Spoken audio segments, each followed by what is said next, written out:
चिराग पासवान बौखला करके हमारे ऊपर में जानलेवा हमला किया। चिराग पासवान के द्वारा इस सूझबूझ घटना करवाया गया। सबों के बीच में उसने कहा कि हमारे खून में और आपके खून में फर्क है। मैंने उससे कहा कि जो ये क्या चिराग, ये तुम बोल रहे हो? कहा हाँ मैं बोल रहा हूँ। मैंने कहा कि आज के बाद से यदि ये बात सही तुम बोल रहे हो, आज के बाद से ना तुम मेरा भतीजा हो और न मैं तुम्हारा चाचा हूँ। नीतीश कुमार को जेल भेजना चाहता हूँ और आप नीतीश कुमार की बड़ाई कर रहे हैं, इसलिए पार्टी विरोधी काम आपने किया है। मैं आपको पार्टी से 6 वर्ष के लिए निष्कासित करूँगा। चिराग पासवान वहाँ से आग बबूला हो गया और मैं वहाँ गया चिराग पासवान जी के यहाँ, तो उन्होंने कहा कि आप पार्टी विरोधी काम करते हैं, आपने नीतीश कुमार के पक्ष में क्यों बयान दिया? बनारस का एक लड़का आया, उसने कहीं सपना दिखलाया चिराग पासवान को कि आप अकेले लड़ोगे तब बिहार का मुख्यमंत्री बन जाओगे। चिराग पासवान जी बार बार कहता है कि चाचा जी ने मेरे साथ में मेरे पीठ पर छुरा भोंका। मैं कहना चाहता हूँ ये नौबत क्यों आई? पार्टी में बहुत ज़बरदस्त साजिश चल रही है और पार्टी क्यों टूटी? इसके पीछे चिराग पासवान जी बार बार कहता है कि चाचा जी ने मेरे साथ में मेरे पीठ पर छुरा भोंका। मैं कहना चाहता हूँ ये नौबत क्यों आई? विधानसभा का चुनाव हुआ तो स्वर्गीय पासवान जी की इच्छा थी कि एनडीए गठबंधन के तहत हम चुनाव लड़ें। उन्होंने मुझसे भी खुद कहा था कि पारस देखो ये सब गलत काम कर रहा है, तो एनडीए गठबंधन में चुनाव लड़ो। पूरे पार्टी की राय थी कि एनडीए गठबंधन में चुनाव लड़ना चाहिए, लेकिन एक बाहर का एक आया, बनारस का एक लड़का आया, उसने कहीं सपना दिखलाया चिराग पासवान को कि आप अकेले लड़ोगे तब बिहार का मुख्यमंत्री बन जाओगे। और उस पॉइंट पर चिराग पासवान रिजिड रहा और अकेले पार्टी के इच्छा के विरुद्ध उसने अकेले चुनाव लड़ने का फैसला लिया और चुनाव का रिजल्ट जो हुआ वो आप सब लोगों के बीच में है। पासवान जी की जब मृत्यु हो गई तो पूरे देश में कहीं भी चिराग पासवान के द्वारा श्रद्धांजलि सभा का आयोजन नहीं किया। दलित सेना के राष्ट्रीय अध्यक्ष की हैसियत से मैं इसी कोठी में 16 अक्टूबर को मैं दलित सेना की तरफ से, हमारे प्रदेश अध्यक्ष अम्बिका प्रसाद विनोद जी बैठे हुए हैं, दलित सेना की तरफ से हम लोगों ने श्रद्धांजलि सभा आयोजन किया और श्रद्धांजलि सभा हुआ। उसमें मेरा 3 डिमांड था क्योंकि पासवान जी दलितों के बहुत बड़े नेता थे और सेकंड अम्बेडकर माने जाते थे और 6 प्रधानमंत्रियों के बीच में इनको काम करने का मौका मिला और जब जब भी मौका मिला, चाहे रेल मंत्रालय हो, लेबर मंत्रालय हो, वेलफेयर मंत्रालय हो, सभी मंत्रालय में इन्होंने बहुत अच्छे ढंग से काम किया। हाजीपुर रेलवे जोन को स्थापित किया तो भारत रत्न की उपाधि सेकंड अम्बेडकर के रूप में स्वर्गीय पासवान जी को मिलना चाहिए। इतनी बात की जानकारी देने के बाद चिराग पासवान वहाँ से आग बबूला हो गया और मैं वहाँ गया चिराग पासवान जी के यहाँ, तो उन्होंने कहा कि आप पार्टी विरोधी काम करते हैं, आपने नीतीश कुमार के पक्ष में क्यों बयान दिया? मैंने कहा जो सही बात है मैं बयान दूंगा। तो मैं नीतीश कुमार को जेल भेजना चाहता हूँ और आप नीतीश कुमार की बड़ाई कर रहे हैं, इसलिए पार्टी विरोधी काम आपने किया है। मैं आपको पार्टी से 6 वर्ष के लिए निष्कासित करूँगा। मैंने कहा कि भाई तुम हमको क्या निष्कासित करोगे? भाई तो खुद चुनाव लड़ना नहीं चाहता था, आपको तो मैं लोकसभा की सदस्यता से इस्तीफा कर देता। तो नहीं आप पार्टी विरोधी काम करते हैं, सो आपके खून में और मेरे खून में फ़र्क है, ये चिराग पासवान ने कहा। और उस समय जिस समय ये बात बोला उस समय उसकी माँ बैठी हुई थी वहाँ, प्रिंस राज सांसद बैठे हुए थे और मेरा बेटा यशराज बैठा हुआ था। सबों के बीच में उसने कहा कि हमारे खून में और आपके खून में फ़र्क है। मैंने उससे कहा कि जो ये क्या चिराग, ये तुम बोल रहे हो? कहा हाँ मैं बोल रहा हूँ। मैंने कहा कि आज के बाद से यदि ये बात सही तुम बोल रहे हो, आज के बाद से ना तुम मेरा भतीजा हो और न मैं तुम्हारा चाचा हूँ। खबरदार आज के बाद से तुम चाचा शब्द का प्रयोग नहीं करना। उस दिन से मतभेद हुआ, पार्टी टूटी। पासवान जी स्वर्ग चले गए यहाँ उनके निधन के बाद।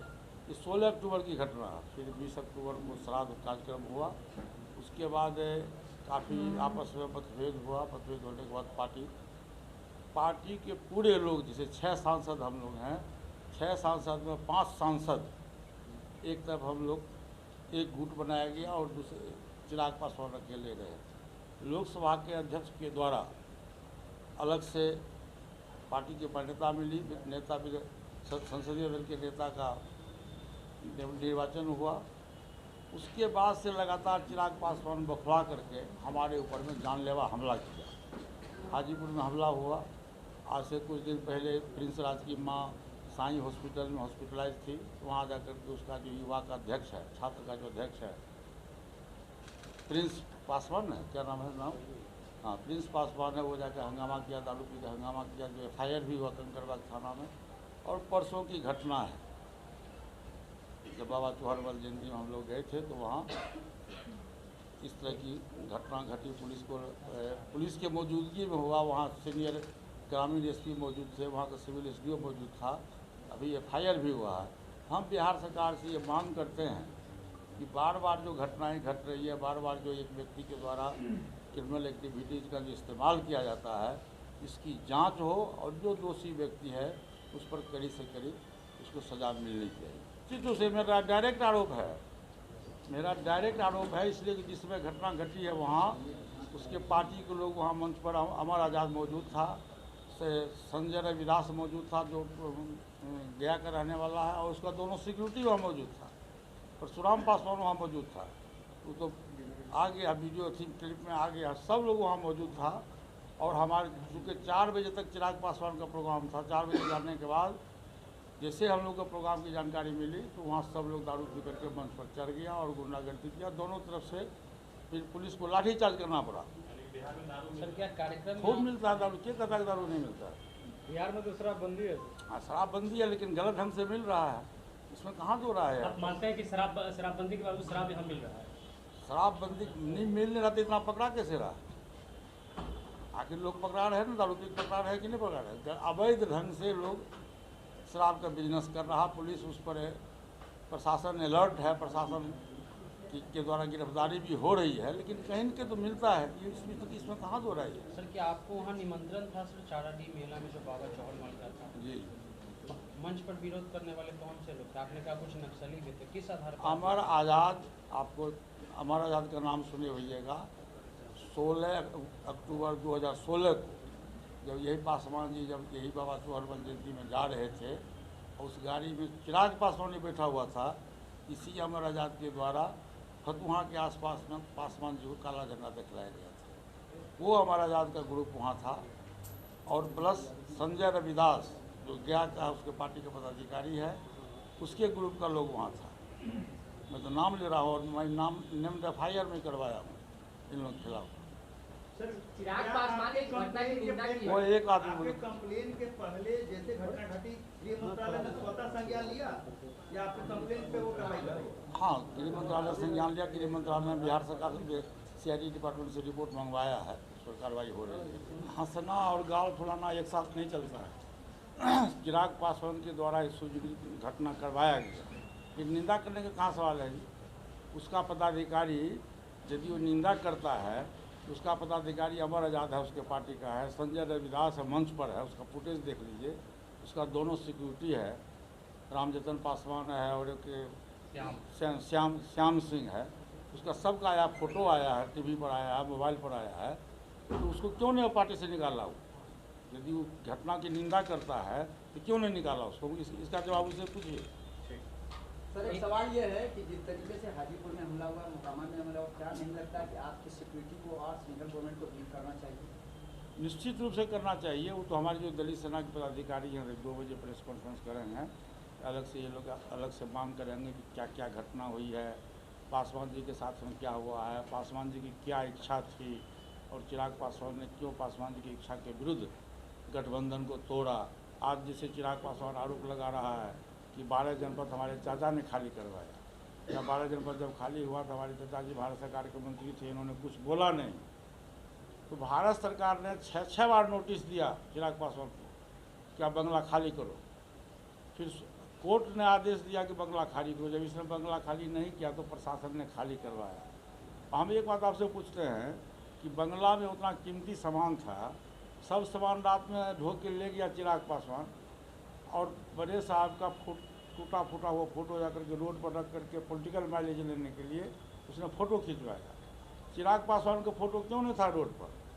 उसका उतना जो कीमती जूता है, सूट है, कोट है, वो क्यों नहीं रोड पर था? रीना पासवान का फ़ोटो क्यों नहीं था रोड पर? किसी पासवान जी का फ़ोटो था। और 12 जनपद खाली हुआ, आखिर इसके लिए दोषी कौन है? मैं तो कहता था तुम गठबंधन में चुनाव लड़ो। आज गठबंधन में चुनाव लड़ता तो 12 जनपद भी रहता और भारत सरकार का मंत्री चिराग पासवान नहीं होता। बिहार में हमारी हम सरकार की भागीदारी होती है, हमारा बिहार में 4 को 5 को मंत्री होता, 15-20 हम विधायक होते। तो ये तो उसने ही किया न, तो बिहार का सपना दिखला दिया उसको कि बिहार का मुख्यमंत्री बन जाओगे, तुम अकेले लड़ोगे तो बिहार का मुख्यमंत्री बन जाओगे। तो उसने कहा कि नीतीश कुमार को जेल में हम अकेले बन जाए। ऐसे हमले से यात्रा जारी रहेगा कि जब यात्रा नहीं रहेगी? इतना डरपोक हम थोड़े हैं। यात्रा मेरा जारी है, जारी रहेगा, सदैव रहेगा। सर, एक मांग किया चिराग पासवान ने हाजीपुर रेलवे स्टेशन का नाम रामविलास के नाम पर। चिराग पासवान ने आज मांग किया, मैं आज से 1.5 वर्ष पहले से मांग कर रहा हूँ, आपको पता नहीं होना चाहिए। और आज से 3-2 महीना पहले जब पार्लियामेंट सेशन चल रहा था तो प्रिंस राज जो हमारे पार्टी के प्रदेश अध्यक्ष भी हैं, सांसद भी हैं, उन्होंने पार्लियामेंट में मांग किया कि हाजीपुर में पासवान जी के नाम से हाजीपुर रेलवे स्टेशन का नाम होना चाहिए। मैंने वही मांग नहीं किया। मेरा 4 डिमांड है। पहला मेरा डिमांड है पासवान जी के नाम से भारत रत्न की उपाधि मिलनी चाहिए। दूसरा डिमांड है कि हाजीपुर में, मैंने मुख्यमंत्री जी को पत्र भी लिखा है, पर्सनली जाकर मैंने कहा भी है कि हाजीपुर में पासवान जी की मूर्ति लगना चाहिए। और तीसरा मेरा डिमांड है कि 5 जुलाई को पासवान जी का जन्मदिन है, उस दिन सरकारी छुट्टी घोषित होना चाहिए, सरकार के द्वारा व्यवस्था होना चाहिए। और चौथा मांग है कि हाजीपुर रेलवे स्टेशन का नाम पासवान जी के नाम से होना चाहिए। मेरा 4 डिमांड है और ये मेरा डिमांड जिस दिन पासवान जी स्वर्गवास हुए उस दिन से मेरा डिमांड है।